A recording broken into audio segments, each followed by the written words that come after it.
What's up dok? Waduh, udah barengan sama Ratu dan juga dokter Greg nih sekarang. Hari ini banget Ratu dan dokter Greg ada di Samani Indonesia ya dok ya kita ya? Iya.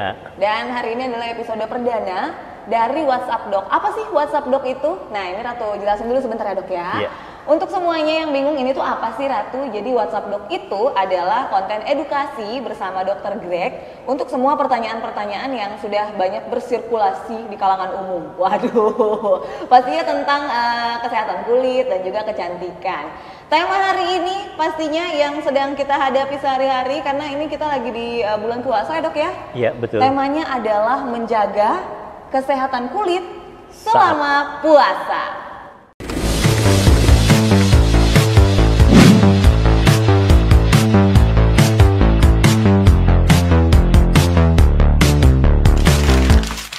Oke, jadi langsung aja nih dok nih. Iya. Yang paling banyak ditanyakan sama para wanita-wanita di luar sana, kalau kulit itu kan butuh hidrasi. Hidrasi itu biasanya didapatkan dari asupan minum, makanan juga ya dok ya, dan juga ada kayak moisturizer atau sebagainya gitu. Kalau misalnya ketika puasa itu harus ada yang berubah nggak sih dari kebiasaan-kebiasaan itu dok? Ya, jadi saat puasa kan itu kita tidak makan minum selama siang hari. Betul. Ya, di situ kalau kita aktivitasnya outdoor mungkin kena terik sinar matahari, otomatis tubuh bisa mengalami kekurangan cairan. Dehidrasi. Oleh sebab itu selama pas buka sampai sahur itu kita harus makan makanan yang bergizi juga. Kemudian cairan juga harus cukup minum. Cukup minum begitu. Itu berapa liter sih sehari dok? Sehari ya kurang lebih tergantung berat badan juga. Oh gitu. Ya. Jadi 2 liter ke sana itu tergantung berat badan juga betul. dok ya? Oke. Jadi secukupnya lah ya. Baik. Terus kemudian saat sahur itu kita harus hati-hati juga. Jangan terlalu banyak minum minuman berkafein. Kopi, Ya, teh, coklat. Coklat. Ya. Oh, coklat juga. Yang manis-manis juga. Oke. Dihindari saat sahur. Baik, Kenapa? Karena minuman tersebut bisa menyebabkan namanya diuresis atau sering kencing. Diuresis atau beser mungkin ya. Betul. Bahasanya ya. Iya. Jadi buang air kecil terus ya. Iya, jadi Dan itu nanti mengurangi habis cairan. sahur selama menjalankan puasa kita sering kencing itu bisa kekurangan cairan juga. Oke, tapi kan ada gini ya dok ya, ada orang-orang yang tertentu yang kalau nggak minum manis tuh rasanya nggak semangat gitu di sahurnya. Mungkin bisa ada gantinya selain teh, kopi dan juga coklat. Mungkin ada. Itu ada yang manis ada, tapi 0 kalori itu boleh juga. Ya seperti gula tropicana, gula jagung begitu itu boleh juga. Atau kayak jus buah yang memang manis dari sana itu Jus nggak masalah buah ya dok, boleh. Asal jangan ditambah lagi gula pasir yang terlalu banyak. Sebetulnya manis sedikit tidak apa-apa, tapi jangan terlalu manis, jangan terlalu banyak juga. Jangan terlalu berlebihan ya. Jangan terlalu berlebihan. Betul, begitu. karena semua yang berlebihan itu tidak baik. Betul. Ya dok ya. Oke. Nah sekarang setelah asupan-asupannya dijaga juga, ada hal lain lagi nggak dok yang harus kita? Tentunya perawatan wajah, penggunaan skincare. Ya. Jadi pelindung wajah itu penting. Jadi selain sunscreen untuk melindungi wajah dari terik sinar matahari, sebelumnya kita gunakan moisturizer. Atau pelembab. Ini nih begitu. yang sering sama orang di skip ya. Ya. Apa sih pentingnya moisturizer itu sebenarnya? Moisturizer untuk menghidrasi kulit. Ya, memberikan mencegah supaya kulit tidak menguapkan air terlalu banyak. Begitu jadi ya. Kering. Jadi kering. Jadi dia menjaga lapisan barrier kulit. Kulitnya tetap lembab, ya airnya tidak menguap, gitu. Apalagi kalau kita keluar kerja outdoor, itu kan kulit jadi kering. Tanda-tandanya kulit kering itu apa sih dok? Tanda kulit kering itu kusam, ya. Kemudian ya teraba kering juga, bersisik. Bersisik. Ya kalau parah itu sampai bersisik. Itu serem banget ya dok ya. Jadi kayak dia semi-semi ngelupas gitu ya. Betul.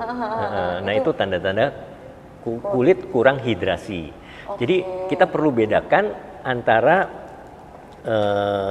kekurangan kulit kering karena kekurangan air dengan kulit berminyak itu beda. Jadi berminyak belum tentu bagus.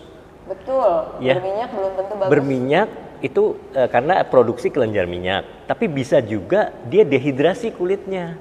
Oh gitu dong. Betul. Ya, jadi tetap asupan nutrisi cairan itu harus dijaga. Jangan sampai dehidrasi saat puasa, gitu ya. Meskipun kelihatannya berminyak, tapi bisa juga dehidrasi kulitnya. Karena sekarang Begitu. kan orang-orang kebanyakan ya dok ya, wah kulit aku nih mengkilap, bagus banget gitu kan, lalat aja kepleset. Ternyata kalau kulit berminyak itu belum tentu dia tuh kelenjar minyaknya produksinya bagus, tapi bisa jadi juga Dehidrasi. bahwa dehidrasi si kulit ini, wah aku nih kurang cairan gitu ya dok ya. Dan juga kan ada beberapa yang kasus-kasus tertentu di daerah cuping hidung ini dia sampai pecah-pecah gitu dok. Oh iya, kalau di daerah pinggir hidung, pinggir mulut, ya kalau pecah-pecah itu biasanya karena iritasi. Iritasi. Ya. Itu kenapa sih dok? Maksudnya Iritasi penggunaan produk-produk yang terlalu keras, yang sifatnya eksfolian, mengelupaskan, itu tidak boleh, gitu ya? tidak boleh di pinggir hidung, pinggir bibir, begitu, karena menyebabkan iritasi. Apapun jenis kulitnya ya dok ya? Betul. Oke. Gitu. Nah kita balik lagi nih ke masalah kulit yang butuh hidrasi. Kalau produk-produk yang bisa digunakan sendiri, cara kita tahu kalau produk itu cocok untuk kulit kita gimana sih dok? Ya, kita sesuaikan jenis moisturizer pada masing-masing orang, beda kan ya, cocok-cocokan. Ada yang kita pakai moisturizer hasilnya kurang bagus, begitu. Kita cari yang cocok, yang sesuai dengan kondisi kulit kita. Kalau kita berminyak kulitnya, gunakan moisturizer yang water base atau aqua gel. Nah begitu itu. Ya. Karena kan moisturizer itu ada dua ya, yang rata tahu. Ada yang krim dan ada yang gel krim. Ya. Nah itu bedanya? Bedanya bahan dasarnya. Jadi yang berminyak gunakan yang aqua base. Aqua base itu larut dalam air, begitu ya. Jadi konsentrasi minyaknya nggak numpuk di muka kita. Tapi kalau kulit yang kering ya, tidak berminyak, kering bersisik, itu kita gunakan yang krim. Moisturizer yang vaselinnya agak banyak, yang komponen minyaknya, oilnya agak banyak, gitu, untuk melindungi kulit. Benar-benar untuk memperbaiki skin barriernya sendiri ya dok ya. Yeah. Nah kalau misalnya ada beberapa orang yang mikir, ini skin barrier kulit saya masih bagus nggak ya? Cara tahunya dari mana? Nah, ya sebetulnya kalau dilihat dari penampakan luar itu tadi bisa kusam, kemudian bisa iritasi kemerahan juga. Iya banyak tuh yang kalau keluar langsung jadi kayak kepiting rebus, merah banget. Ya itu kemungkinan skin barriernya sudah rusak. Kemudian sering juga timbul breakout jerawat atau jerawat kecil-kecil atau beruntusan. Oh iya itu biasanya di daerah kening atau di dagu juga banyak. Iya. Cara memperbaikinya gimana? Ya kita tenangkan dulu kulitnya, itu kan kulitnya mengalami peradangan. Kita tenangkan dulu kulitnya, hindari produk. Betul. Boleh ya. Jadi kalau kita menggunakan produk yang terlalu keras, nah itu menyebabkan kulit kita iritasi.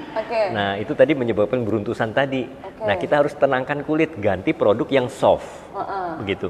Kalau sampai terjadi peradangan yang hebat, merah, perih, itu harus kita kasih soothing agent. Soothing agent kayak aloe vera itu bisa ya dok ya? Kalau sampai parah sekali ya dermatitis, itu kita gunakan krim-krim yang mengandung obat untuk mengurangi peradangan atau krim anti radang.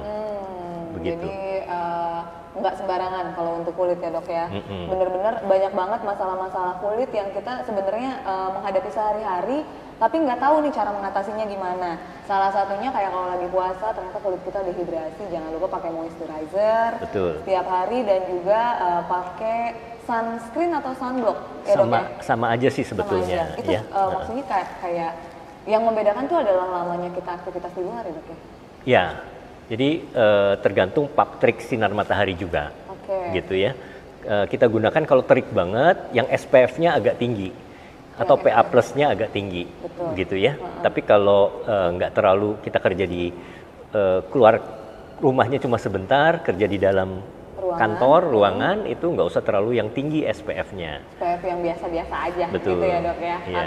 Jadi semoga saja membantu untuk semua yang sudah punya pertanyaan di dalam dirinya, aduh kenapa ya kulit aku kok pas lagi puasa malah jadi bersisik, apakah aku jadi mermaid? Nggak mungkin ya dok ya. Dan juga kalau ada yang punya pertanyaan lebih lanjut mungkin nanti bisa ke sosial medianya Dr. Greg. untuk pertanyaan-pertanyaan mengenai kulit saya ini kenapa sih dok, atau kulit saya ini skin barriernya rusak apa enggak gitu ya dok ya. Iya. Silahkan nanti sosial medianya Dr. Greg Ratu taruh aja di bawah sini. Terima kasih dok untuk informasinya. Sama-sama Ratu. Kita ketemu lagi di WhatsApp Dok episode selanjutnya. Ratu dan Dr. Greg pamit dari Salamania Indonesia. Bye bye.